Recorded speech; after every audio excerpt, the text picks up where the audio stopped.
दोस्तों, इस वीडियो में हम द मोस्ट सक्सेसफुल लोगों की वो हैबिट्स देखेंगे जिनसे वो सक्सेसफुल बने हैं। तो सबसे पहली हैबिट आती है डोंट बी अ डोंकी।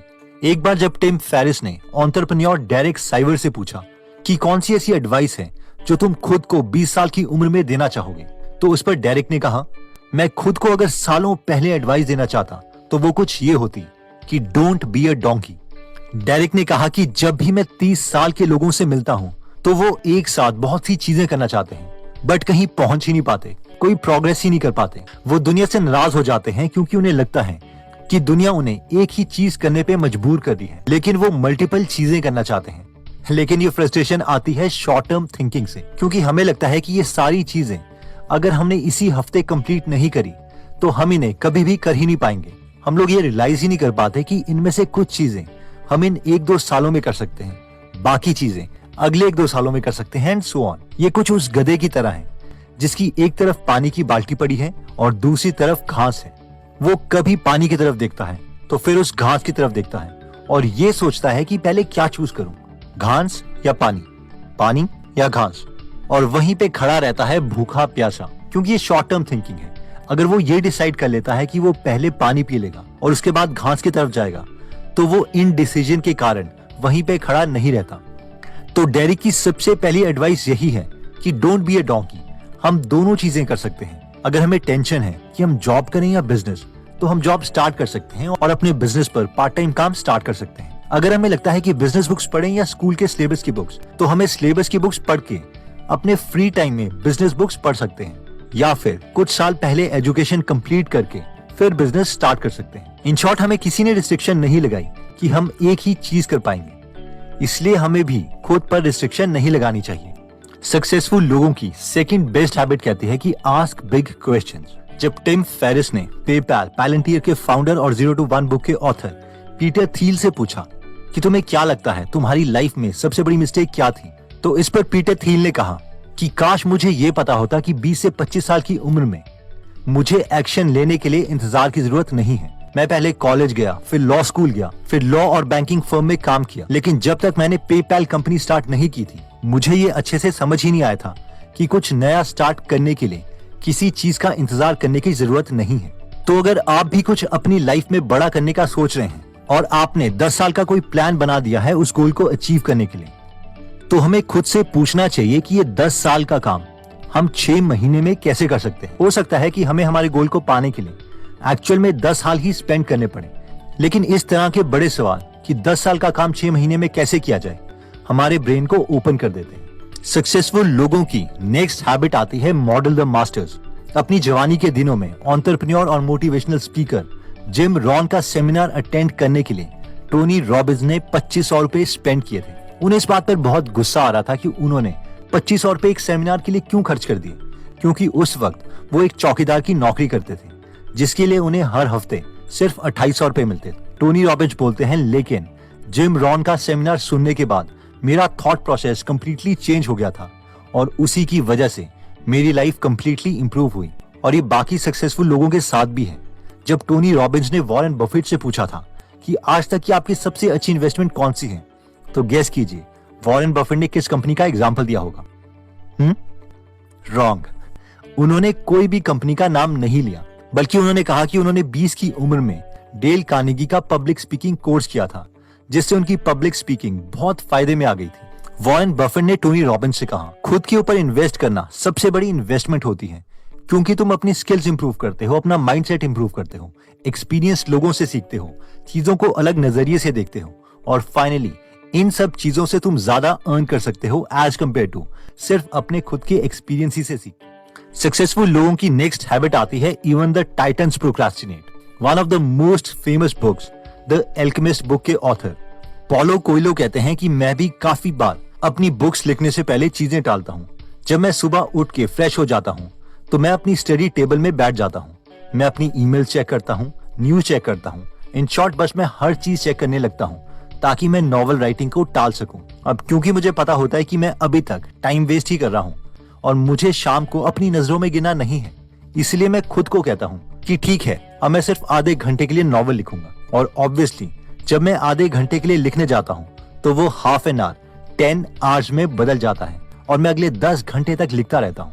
और यही रीजन है कि मैं अपनी बुक्स बाकी ऑथर्स के कंपैरेटिवली जल्दी लिख लेता हूँ। तो इन शॉर्ट, पॉलो कोयलो जैसे लोग जो अपनी फील्ड में बेस्ट हैं, इवन वो भी स्ट्रगल करते हैं। और हमें ये पता होना चाहिए कि ये टाइटन्स भी उन्हीं इमोशन से जूझते हैं जिनसे हम जूझते हैं। और ये एक बहुत बड़ा लेसन है कि हमें कोई बुराई नहीं है, ये एक नेचुरल प्रोसेस है। लेकिन प्रोक्रेस्टिनेट करने के बाद, चीजों को टालने के बाद दोबारा एक्शन में वापस आया जा सकता है। नेक्स्ट पॉइंट कहता है कि no one is a self made man, you have to learn things from others. Arnold कहते हैं कि मैं कोई सेल्फ मेड मैन नहीं। जब भी मैं किसी कॉन्फ्रेंस या स्पीच देने जाता हूँ तो लोग चिल्ला चिल्ला के बोलते हैं, आर्नोल्ड तुम एक सेल्फ मेड मैन हो, आर्नोल्ड तुम एक सेल्फ मेड मैन हो, तुम्हारी सक्सेस का राज क्या है? और मेरा हमेशा एक ही जवाब होता है कि मैं एक सेल्फ मेड मैन नहीं हूँ। ये सही है कि मैं एक जिम बैग लेके ऑस्ट्रिया से अमेरिका आ गया था। ये भी सही है कि मैंने रियल एस्टेट में इन्वेस्ट करके मिलियंस कमाए। ये भी सही है कि मैं एक सक्सेसफुल बॉडी बिल्डर, एक्टर और कैलिफोर्निया का गवर्नर भी बना। लेकिन फिर भी मैं एक सेल्फ मेड मैन नहीं हूँ, क्योंकि मैं अपनी लाइफ में बहुत अमेजिंग लोगों से सीखा हूँ। जब मैंने पहली बार रेग पार्क को मिस्टर यूनिवर्स से हरक्यूलिस मूवी में एक्टिंग करते हुए देखा तो मैंने रेग से बहुत सीखा। मैंने अपने पेरेंट्स से, अपने टीचर से बहुत सीखा। जो वाइडर, जो कि मुझे अमेरिका लेके आए, उन्होंने मुझे बहुत प्रमोट किया और नॉलेज दी।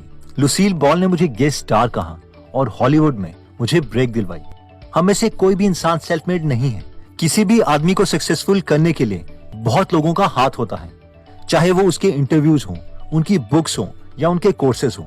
इसलिए जैसे कि न्यूटन ने कहा था, stand on the shoulder of giants. तो अमेजिंग लोगों से सीखें और सक्सेसफुल जल्दी बने। नेक्स्ट पॉइंट कहता है, if you can't generate 10 ideas, generate 20। James Altucher, जिन्होंने 20 कंपनीज को फाउंड की, जिनमें से 17 फेल हो गई और बाकी 3 कंपनीज से उन्होंने tens of millions of dollars कमाए, वो कहते हैं कि अपनी आइडिया मसल या ब्रेन को आइडिया फैक्ट्री बनाने के लिए हर रोज सुबह 10 आइडियाज लिखो। और अगर 10 आइडियाज लिखने में प्रॉब्लम आ रही है तो 20 आइडियाज लिखो। जेम्स कहते हैं कि जनरली लोगों के साथ होता यह है कि 10 आइडियाज लिखने में उन्हें मुश्किल आती है, क्योंकि वो ज्यादा प्रेशर ले लेते हैं कि 10 आइडियाज परफेक्ट होने चाहिए। लेकिन जब हम 20 आइडियाज लिखते हैं तो हम एवरेज, बिलो एवरेज या पुअर आइडियाज भी लिख लेते हैं। एंड इट्स ओके, हमें यही चाहिए कि ब्रेन फ्री हो जाए और आइडियाज ढूंढता रहे। आइडियाज लिखने के बाद हमें उनके सामने फर्स्ट स्टेप लिखना है, यानी अगर इस आइडिया को अचीव करना है तो हमारा फर्स्ट स्टेप क्या होना चाहिए। इस मूवमेंट में हमें आगे सोचने की जरूरत नहीं है कि हम उस आइडिया को कंप्लीट कैसे करेंगे, क्योंकि इससे स्ट्रेस होने लगता है। इसका परफेक्ट एग्जांपल है वर्जिन कंपनी के मालिक और billionaire Richard Branson. Richard Branson को एयरलाइन कंपनी की सर्विस पसंद नहीं आई जिसमें वो फ्लाई कर रहे थे, तो उन्होंने सोचा कि मुझे एयरलाइन बिजनेस स्टार्ट कर लेना चाहिए। अब सवाल ये था कि रिचर्ड, जो कि एक मैगजीन पब्लिशर थे विद ऑलमोस्ट नो मनी, वो कैसे एक एयरलाइन बिजनेस की कंपनी स्टार्ट कर सकते हैं। लेकिन रिचर्ड ने ये नहीं सोचा, उन्होंने सिर्फ फर्स्ट स्टेप सोचा। उन्होंने सोचा, ओके चलो बोइंग कंपनी से बात करके ये तो देखूं कि क्या उनके पास कोई प्लेन है जो वो किराए में दे सकते हैं। और आज हमें पता है कि उनकी वर्जिन एयरलाइंस कंपनी है। तो लेसन ये है कि कोई भी आइडिया बड़ा नहीं है अगर हम उसे एग्जीक्यूट कर ही नहीं पाते। इसलिए फर्स्ट स्टेप को इतना सिंपल बना दो कि उस आइडिया को अचीव करने के लिए मोमेंटम बन जाए। तो दोस्तों, इस वीडियो में हमने सक्सेसफुल लोगों की 6 हैबिट्स देखी, जिसमें पहली हैबिट क्या थी, डोंट बी अ डोंकी। इस पॉइंट में हमने देखा था कि हमें एक गधे की तरह नहीं सोचना चाहिए कि पहले पानी पीऊं या घास खाऊं और इवेंचुअली कोई एक्शन ही ना लें, बल्कि हमारी जिंदगी में जो ऑप्शंस हैं हम दोनों कर सकते हैं। हो सकता है हमें कुछ साल वेट करना पड़े, लेकिन we can do both. Next habit थी आस्क बिग क्वेश्चंस। ये पॉइंट कहता है कि अगर हम खुद से बड़े सवाल पूछते हैं तो हमें आंसर्स भी बड़े मिलेंगे। बड़े सवाल जैसे कि जो मैं नेक्स्ट 10 साल में करने का सोच रहा हूँ उसे मैं अगले 6 महीने में कैसे कर सकता हूँ। इसका फायदा ये होता है कि हमारा माइंड बहुत ही एफिशिएंट वे से आंसर्स ढूंढने लगता है। नेक्स्ट हैबिट थी मॉडल द मास्टर्स। इसमें हमने देखा था कि एक्सपीरियंस्ड लोगों से सीखो, क्योंकि सक्सेस क्लूज छोड़ती है। अगर आप उनके स्टेप्स फॉलो करोगे तो बहुत ही गलतियों से बच जाओगे। नेक्स्ट हैबिट थी इवन द टाइटन्स प्रोक्रास्टिनेट। इस पॉइंट में हमने देखा था कि इवन की मास्टर्स जैसे कि द एल्केमिस्ट बुक के ऑथर पॉलो कोयलो भी प्रोक्रास्टिनेट करते हैं, यानी चीजों को टालते हैं। लेकिन फिर वो छोटा गोल सेट करके मोमेंटम बना लेते हैं और अपने काम में लग जाते हैं। जैसे कि हम खुद से कह सकते हैं कि मैं अब सिर्फ अगले हाफ एन आवर के लिए काम करूंगा, और फिर जब एक बार मोमेंटम बन जाए तो हाफ एन आवर की जगह 10 आवर भी हम काम कर सकते हैं। नेक्स्ट पॉइंट कहता है कि no one is a self made man, you have to learn things from others. इस पॉइंट में हमने देखा था कि कोई भी इंसान सेल्फ मेड नहीं है। सबकी लाइफ में कुछ मेंटर्स आते हैं जो उन्हें अगले स्टेज तक ले जाते हैं। हम सबके लिए बेस्ट तो यही रहेगा कि हम कॉन्शियसली अपने मेंटर सिलेक्ट करें। फॉर एग्जाम्पल सक्सेसफुल लोगों की बुक्स पढ़ें। नेक्स्ट पॉइंट में हमने देखा था if you can't generate 10 ideas generate 20। इसमें हमने देखा था कि अगर हम खुद को एक आइडिया मशीन बनाना चाहते हैं तो हमें हर रोज सुबह 10 या 20 आइडियाज लिखने हैं, और वो आइडिया एक एवरेज या पुअर आइडिया भी हो सकता है, उससे कोई फर्क नहीं पड़ता। उसके बाद उन आइडियाज के आगे उसे कंप्लीट करने का सिर्फ फर्स्ट स्टेप लिखें, जैसे कि वर्जिन एयरलाइंस के फाउंडर रिचर्ड ब्रांसन ने लिखा था। दोस्तों, जैसे कि टोनी रॉबिन्स भी कहते हैं कि सक्सेस लीव क्लूज, और सक्सेस को पाने का बेस्ट तरीका यही है कि हम सक्सेसफुल लोगों के आइडिया सुने और उन्हीं को मॉडल करें, उनसे मिलते जुलते स्टेप्स लें। अगर आप इस थियरी में बिलीव करते हैं कि yes same steps will lead to same results, तो आप हमारी गीगल एप्लीकेशन डाउनलोड कर सकते हैं, जहां पर हिंदी और इंग्लिश में फ्री में 130 से ज्यादा बुक समरीज अवेलेबल हैं, जिन्हें आप पढ़ भी सकते हैं और सुन भी सकते हैं। तो अगर आप इस एप्लीकेशन में इंटरेस्टेड हैं तो इसका लिंक मैं डिस्क्रिप्शन में दे दूंगा। अगर आप हमारी वीडियोस मिस नहीं करना चाहते तो हमारा पेज लाइक करने के बाद 3 डॉट्स के बटन को प्रेस करके फॉलो के बटन को सिलेक्ट कीजिए और फाइनली सी फर्स्ट के ऑप्शन को सिलेक्ट कर लीजिए। इससे आपको हमारी हर पोस्ट मिलती रहेगी। जय हिंद।